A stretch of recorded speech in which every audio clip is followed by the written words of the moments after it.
Hello everyone, welcome to my Chinese lessons. In today's lesson, we will learn the major words. Major words has a really bad reputation in different level learners. Be honestly, even for native speakers, we can't guarantee we can use the right major words every time. Major words are used when we need to measure something or to count something. For big picture, here are two tips. Tip number 1. You need to add a major word between numbers and nouns for everything you count or measure. Tip number 2. The best way to learn the major word is memorizing. This is the way how Chinese native speakers learning major words. Now, let's take a look how to use major words for counting. In English, when you need to count something, you generally just put numbers right in front of the nouns. For example, one fish, number, noun.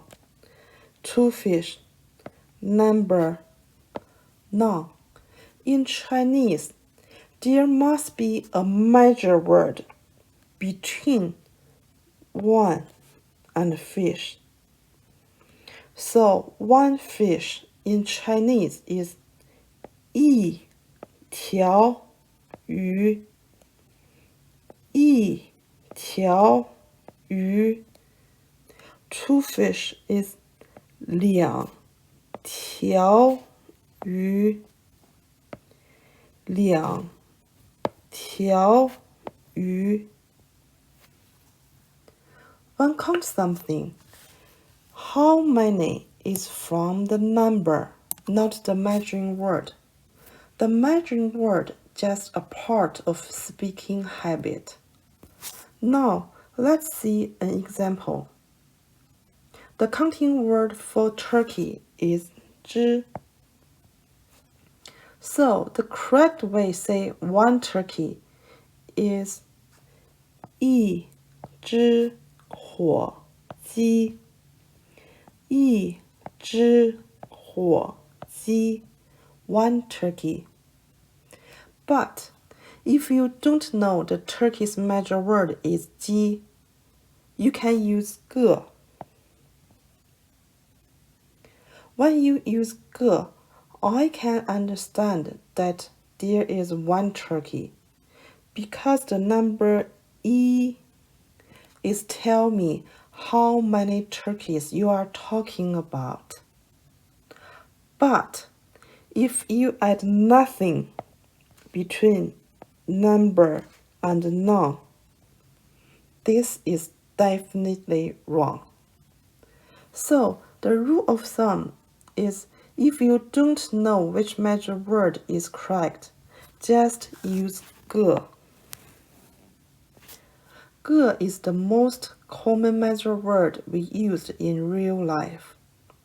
Remember, you must put a major word between numbers and nouns when you count or measure something. Now, let's see how to use major words to measure something. Thinking about water. A bottle of water and a glass of water. The major word bottle and glass tell us how much water is. So, in this situation, you must use the proper major word to explain what you mean. The wrong major words will confuse your audience. Here's the example. When you want to say you ate a slice of watermelon, you need to use the major word 片. I ate a slice of watermelon is I ate 一片西瓜，一片西瓜。If you use major word 个, that means You ate the whole watermelon. So in here, the major word 片 and the major word 个 is totally different thing. In future class, when I teach you nouns, I will explain their matching major word. So please memorize them together. Now we finish this class. See you next time.